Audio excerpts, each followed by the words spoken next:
Hello students, आज हम जो है सेट का जो पेपर आया था 8 तारीख को 10th क्लास का हरियाणा बोर्ड का, उसके बारे में आज जो है इस पेपर को पूरा सोल्व करेंगे।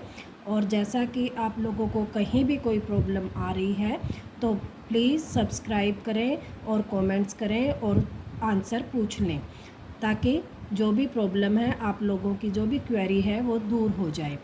आज जो है सेट का जो पेपर है उसको सॉल्व करेंगे। तो सबसे पहले जो फर्स्ट क्वेश्चन है वो सेक्शन ए, जिसमें है ऑब्जेक्टिव टाइप क्वेश्चन, यानी कि 1 नंबर के क्वेश्चन। इस क्वेश्चन में जो है ऑप्शन दिए गए हैं, लेकिन मैं तो आप लोगों को सॉल्व करके बताऊंगी कि जो ये ऑप्शन है वो कैसे सॉल्व करने होते हैं। तो पहला जो क्वेश्चन है, निम्नलिखित में से कौन सी अप्रिमेय संख्या नहीं है।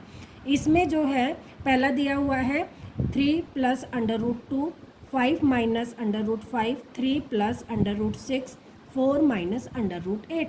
अब बच्चों, आप लोगों को सबको पता होता है कि जो अप्रिमेय संख्या होती है वो अंडर रूट वाली होती है, लेकिन यहाँ आप कंफ्यूज हो जाओगे कि सारे के सारे अंडर रूट में हैं, तो कौन सी अप्रिमेय संख्या नहीं है। तो हम देखते हैं यहाँ पे √2 का भी सॉल्यूशन नहीं होता, √5 का सॉल्यूशन भी नहीं होता, √16 किसका है, स्क्वायर रूट 4 का। तो जो 16 है वो 4 बन जाएगा, यानी कि अंडर रूट हट जाएगा, तो इसका आंसर आ जाएगा सी। 3 प्लस में √16 जो है वो अप्रिमेय संख्या है। सेकंड क्वेश्चन है द्विघात बहुपद x² - 4x + 1 के शून्यों का योगफल ज्ञात कीजिए। ये मैंने पहले अपनी वीडियो में भी बता चुकी हूँ मैं कि शून्यों का योगफल क्या होता है, alpha plus beta is equal to -b/a।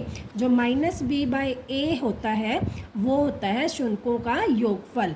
तो यहाँ b क्या होता है, x वाला, तो -4 और माइनस इसका आ जाएगा +1, तो माइनस माइनस +4, तो आंसर बन जाएगा हमारा 1। उसके बाद जो है थर्ड क्वेश्चन है रेखिक समीकरणों के युग्म 2x + 4y - 8 = 0 तथा 5x + 10y - 20 = 0 का हल क्या होगा।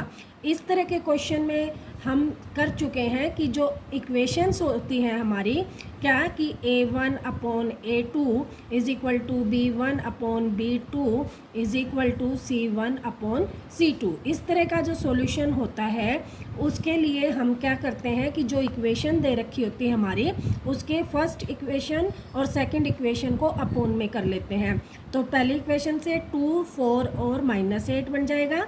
सेकंड इक्वेशन से 5, 10 और 20, इन सब को हम काटते हैं तो हमारा जो रेशो आता है, अनुपात जो आता है 2/5 आता है।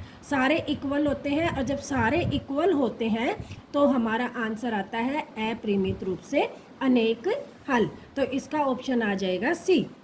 फोर्थ क्वेश्चन है कि निम्नलिखित में से कौन सी घटना की प्रायिकता नहीं हो सकती। अब ये भी हमें सबको पता है कि ये प्रायिकता क्या होती है, 0 से 1 के बीच में होती है, ना तो नेगेटिव होती ना 1 से ज़्यादा होती। तो इसमें जो नेगेटिव वाला जो ऑप्शन है वो हमारा क्या हो जाएगा, आंसर हो जाएगा, आंसर हो जाएगा इसका बी। इसके बाद जो क्वेश्चन है फिफ्थ क्वेश्चन जो है हमारा, प्रथम 5 प्राकृतिक संख्याओं का माध्य क्या होगा। अब प्राकृतिक संख्याएं क्या होती हैं जिनको हम काउंट कर सकते हैं, 1, 2, 3, 4, 5, या 5 प्राकृतिक संख्याएं होगी हमारी 1, 2, 3, 4, 5। और माध्य क्या होता है, संख्याओं का योग बटे में उनका नंबर। तो 5 संख्याएं हैं, पाँचों को जोड़ लिया और 5 से हमने डिवाइड कर दिया, तो हमारा आ गया आंसर 3, यानी कि ऑप्शन ए हमारा आंसर होगा। इसके बाद जो है अगला क्वेश्चन है कि द्विघात समीकरण x² + x - 1 के मूलों की प्रकृति होगी। अब मूलों की प्रकृति का मतलब होता है कि इसका जो रूट्स है, नेचर जो है वो कैसा होगा, पॉजिटिव होगा या नेगेटिव होगा, वास्तविक होगा या असमान होगा। अब इसके निकालने के लिए हम सबसे पहले क्या करते हैं, d = b² - 4ac। अब b² - 4ac होता है d डिस्क्रिमिनेंट, यानी कि विविक्तिकर। इसका जो होता है कि d अगर ग्रेटर देन 0, इसमें होता है d अगर ग्रेटर देन 0 है तो वास्तविक और असमान।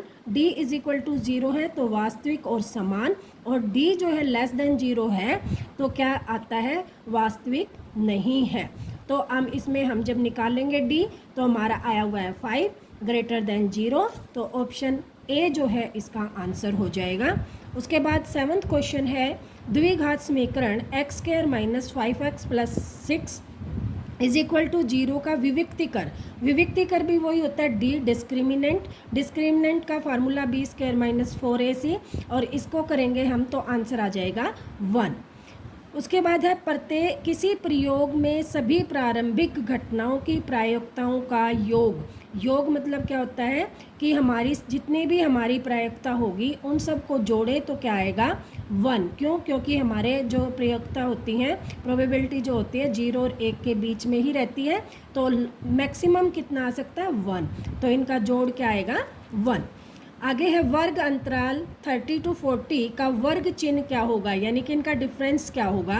क्लास इंटरवल निकालना हमें, तो 40 में से 30 सब्ट्रैक्ट कर देंगे तो हमारा क्लास इंटरवल आ गया 10, तो इसका आंसर आ जाएगा हमारा 10।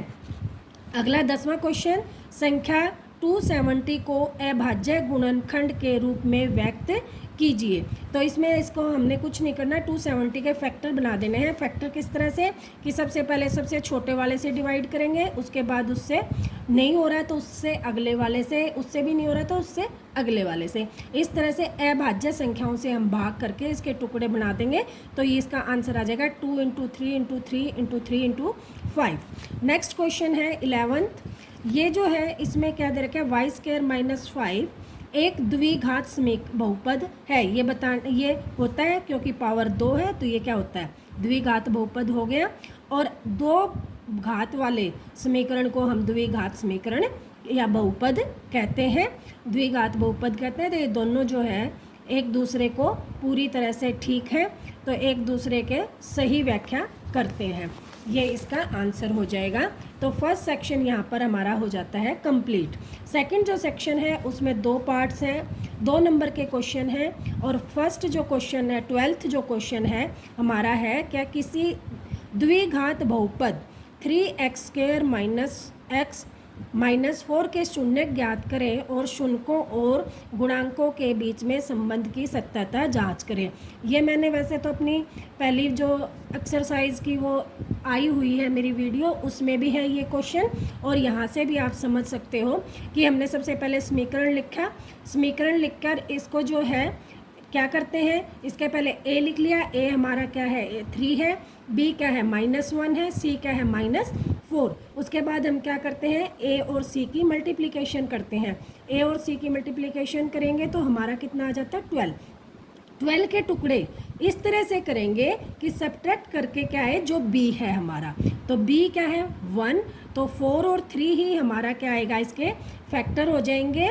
और यहाँ आगे माइनस है तो बड़े वाला माइनस का और छोटे वाला प्लस का, तो हमारे फैक्टर हो जाएंगे 3x² - 4x + 3x - 4 = 0। यहाँ से x कॉमन आ जाएगा, 3x - 4, यहाँ से 1 कॉमन आ जाएगा, 3x - 4 = 0, 3x - 4 और x + 1 = 0। अब या तो फर्स्ट ब्रैकेट 0 होगी या सेकंड ब्रैकेट 0 होगी, और यहाँ से हमारे अल्फ़ा की वैल्यू आ जाएगी 4/3 और बीटा की वैल्यू आ जाएगी -1। और संबंध हमें जो स्थापित करने हैं वो क्या होता है, शून्यों का योगफल अल्फ़ा + बीटा = -b/a, तो 4/3 - 1, तो यहाँ से हमारा आंसर आ जाएगा 1/3 = 1/3, दोनों इक्वल हो गए। और इसी तरह मल्टीप्लिकेशन अल्फ़ा बीटा = c/a, यानी कि गुणनफल, ये क्या होता है गुणनफल। और ऊपर वाला क्या था हमारा योगफल।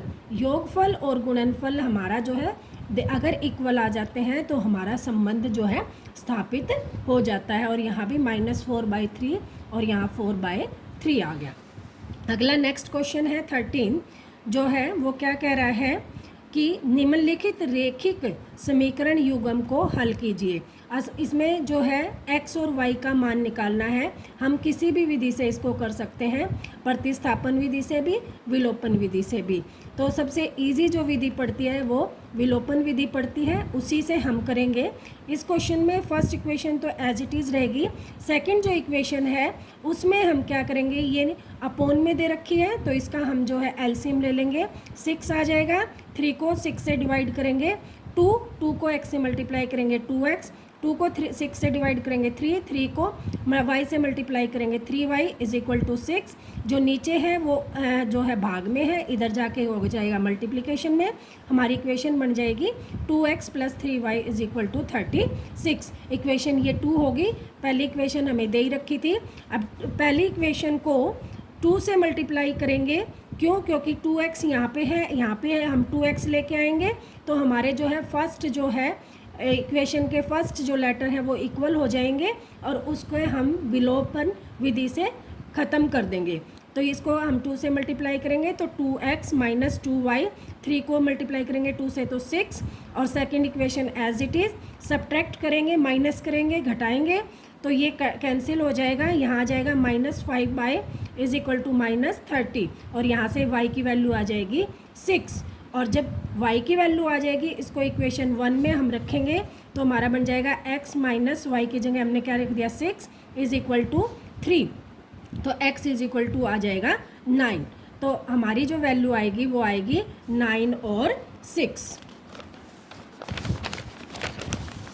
नेक्स्ट जो क्वेश्चन है 2 मार्क्स का लास्ट क्वेश्चन है।